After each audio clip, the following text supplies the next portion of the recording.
अब आज की तीसरी बड़ी खबर। उत्तराखंड में आई तबाही का 1 महीना पूरा हो गया है। उत्तराखंड सरकार ने वादे के मुताबिक आज लापता लोगों के लिए 5 लाख रुपए की राहत राशि देने का ऐलान किया। ये पैसा कल से मिलना शुरू हो जाएगा, लेकिन सरकार ने लापता लोगों के जो आंकड़े दिए हैं उस पर सवाल उठ रहे हैं।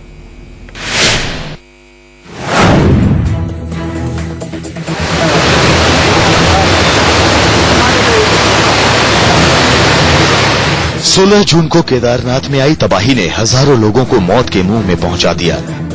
कई हजार लोग अब तक लापता हैं। 1 महीने बाद सरकार ने अपनी घोषणा के मुताबिक लापता लोगों को आर्थिक राहत का ऐलान कर दिया। और हमने उसमें निर्णय लिया था कि अगर आप 1 माह के अंदर वापस नहीं गए और आपका कोई कांटेक्ट नहीं हुआ तो जो मॉनेटरी रिलीफ, जो आर्थिक सहायता की हमने घोषणा करी है, वो आर्थिक सहायता उनके परिजनों को हम दे देंगे। सरकार मौत की परिभाषा के पचड़े से बचने के लिए सिर्फ ये मान रही है कि ये लोग लापता हैं, साथ ही इसे मुआवजे के बजाय आर्थिक राहत कह रही है। सरकारी आंकड़ों के मुताबिक 5,748 लोग लापता हैं। इनमें से सबसे ज्यादा 2,096 उत्तर प्रदेश के हैं, 1,035 लोग मध्य प्रदेश के हैं। इसके बाद 924 लोग उत्तराखंड के हैं, राजस्थान के 620 और महाराष्ट्र के 260 लोग लापता हैं।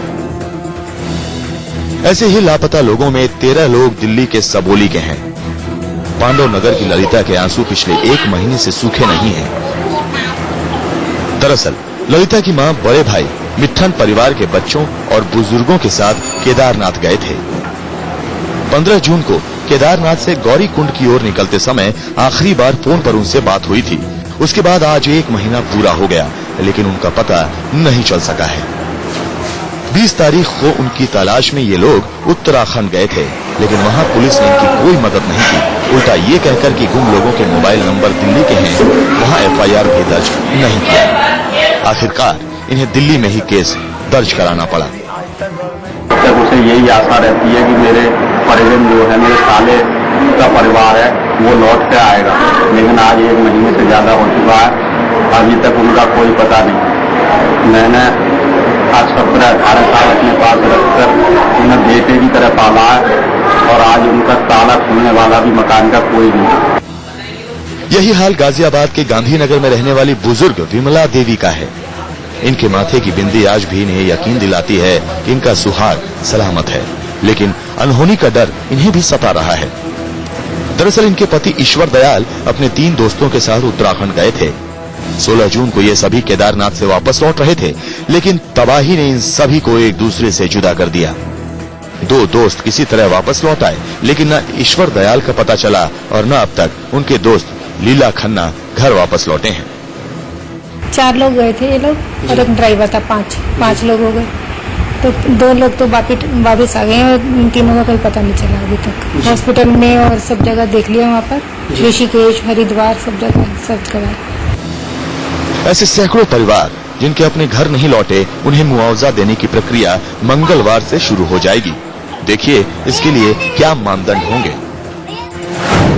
परिवार को एक एफिडेविट बनाना पड़ेगा, जिसमें वो ये कहेंगे कि उनके परिवार के लोग उत्तराखंड आए थे और अब तक वापस नहीं लौटे हैं।